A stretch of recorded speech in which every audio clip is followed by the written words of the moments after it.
వ్యవస్థ మాలో ఉంది కాబట్టి మా ఒక వడ్డరాయన ఒక బండని కొట్టి పునాది రాయేస్తాడు, ఒక కాషాయన వచ్చి దానికి చక్కని రూపాన్ని తీసుకొస్తాడు, ఒక మా ఉప్పరాయన సగరాయన వచ్చి ఆ చక్కని నిర్మాణం చేస్తాడు. దాంట్లో ఒక మా స్వర్ణకార ఒక శిల్ప వర్గానికి చెందిన పంచకులానికి సంబంధించిన వ్యక్తి వచ్చి ఆ రాతిని చక్కని శిల్పంగా చెప్తాడు. చెక్కినాక అందమైన అద్భుతమైన రూపం వస్తుంది దాంట్లో. అదైపోయినాక అక్కడ మంగళ వాయిద్యాలు వాయించడానికి మా మాదిగ చాకలి వీళ్ళు మాదిగ మంగళి వాళ్ళు మంగళ వాయిద్యాలు కానీ ఆ డప్పులు కొమ్ము బూరలు వాయిద్యాలు కానీ వాయిస్తారు. మా చాకలైన ఒక రజకుడు వచ్చి దివిటి పడతాడు.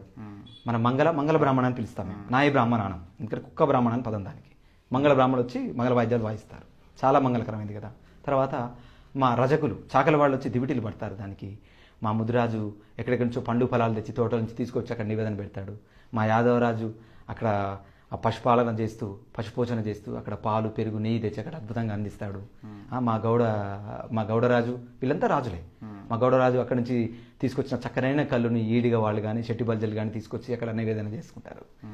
సకల జంతువుల్ని పాలించే గ్రామాల్లో ఇంకా సబ్బండకున్న వాళ్ళు మున్నూరు కాపు వాళ్ళు రైస్ తీసుకొస్తారు. కాపోళ్ళు కూడా వాళ్ళ పంటలోంచి కొంచెం ధాన్యం ఇస్తారు. మన ఎలమోళ్ళు కూడా వాళ్ళ పాలిత ప్రాంతం నుంచి కొంచెం నివేదన చేస్తారు. మన కోమట్లు కావాల్సిన నూనె పప్పులు ఉప్పులు తీసుకొచ్చి ఇస్తారు. సో ఈ సబ్బండ వర్ణాల వాళ్ళు కలిస్తే ఆ ఆలయం నిర్వహించబడుతుంది అక్కడ. అవునా? అంతే. రాయి కొట్టేప్పుడు ఏ మంత్రంతో పని లేదు, శిల్పి దానికి రూపం తెచ్చేప్పుడు ఏ మంత్రంతో పని లేదు, మా ఉప్పరాయణ సగరాయణ దాన్ని నిర్మాణం చేసేటప్పుడు ఏ మంత్రంతో పని లేదు.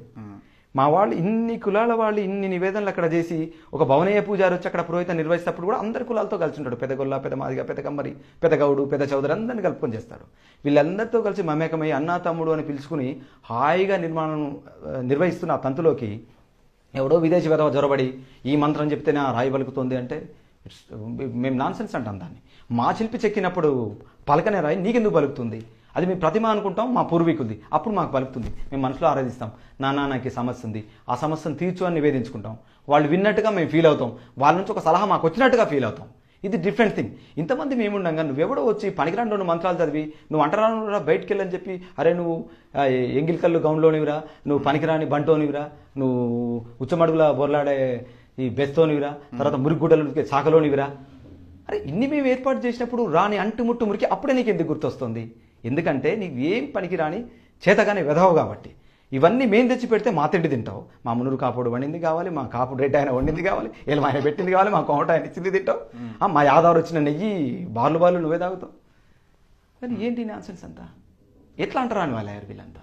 సో ఇప్పుడు మేము చెప్తున్నాం ఏమంటే సబ్బండ వర్ణాల సాంప్రదాయాలైన మన ఏ మతానన్నా ఆరాధించండి, ఏ కులంలో మీరు ఉండండి కాక, కానీ ఈ సబ్బండ వర్ణాలకు సంబంధించిన వాళ్ళకి ప్రియారిటీ మీరు ఇవ్వడం తగ్గించారు, కుట్రపూరితంగానే దూరం చేశారు. ఒకవేళ మీరు ఇచ్చిన ప్రతిమలోనే ఏదైనా దైవత్వం ఉంది అని మీరు నిరూపించగలిగితే ఆ క్రెడిట్ అంతా మా విశ్వకర్మకు పోవాలి, మా మన్మయ సంఘం వాళ్ళకి కదా పోవాలి, అప్పుడు ఆ రాయి చెక్కిన వడరాయనకు పోవాలి కదా, అక్కడ మంగళ వాయిద్యాలు వాయించి దేవుని మేలుకొల్పిన మంగళాయనకు పోవాలి, కొమ్ముబూర వదిలిన మాదిగాయనకు పోవాలి కదా స్వామి. అక్కడంతా శుభ్రం చేసినా ఇంకా రకరకాల జాతరకు సంబంధించిన వాళ్ళకి వెళ్ళాలి. ఈ క్రెడిట్ మీకెట్టా వస్తుంది స్వామి? వీళ్ళెవరు లేని మీరు పంచగట్లేరు, ఆ బట్ట మసాలా అని ఇవ్వాల్సిందే, నువ్వు వేసుకున్న జంజం మసాలా అని ఇవ్వాల్సిందే, నీ గుండు కొరగాలన్నా మంగళానే కావాల్సిందే. ఏవి నీది నువ్వు చేసుకోలేవు.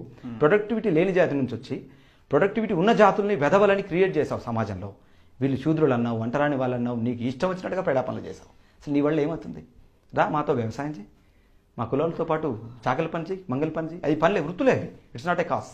కానీ అంటగట్టారు కదా, మీరు అదే పని చేయాలన్నారు, మరి మీ పిల్లలు ఎందుకు చేయడం లేదు?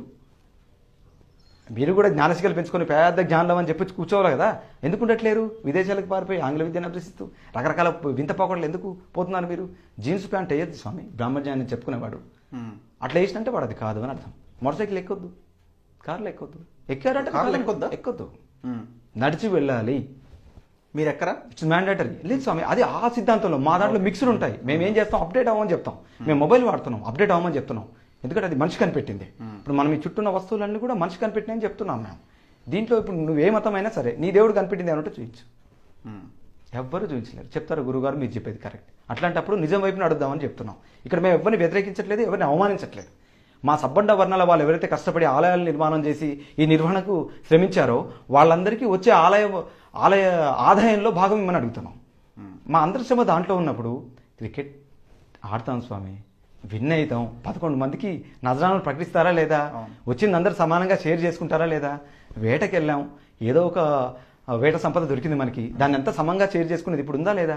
నలుగురు కలిసి ఒక ఫైనాన్స్ వ్యాపారం ఇంకో వ్యాపారం చేశాం, వచ్చిన లాభాలు సమంగా పంచుకుంటామా లేదా? మరి ఇంత ఉత్తమమైన ఆదాయ మార్గమైన ఆలయాల్లో వచ్చిన సంపదన అంతా మీరే ఎట్టా తింటారు? కష్టమంతా మాది, సుఖం మీద ఎట్టా? ఈ 2 శ్లోకాల మంత్రాలు మా వాళ్ళకి మేము నేర్చుకోలేమా? ఇప్పుడు ఏదో మిమ్మల్ని నేను తగలొచ్చా, ముట్టుకోవచ్చా? వైనాడు స్వామి, చక్కదనంగా మాకు ఇట్లాంటి అభ్యంతరాలు లేవు. అంటే మీ కంచంలో మేము తింటాం స్వామి, ఒకవైపు మీరు ఒకవైపు మేము తిందాం, మీ కంచంలో తిందాం, మీరు కలిపి నాకు ముద్ద పెట్టండి, నేను కలిపి మీకు ముద్ద పెడతాను, తింటారా మీరు? అంతే కదా. అదేంటి మట్టి నుంచి వచ్చింది, ఆ మట్టి ఎంతమంది తొక్కారు?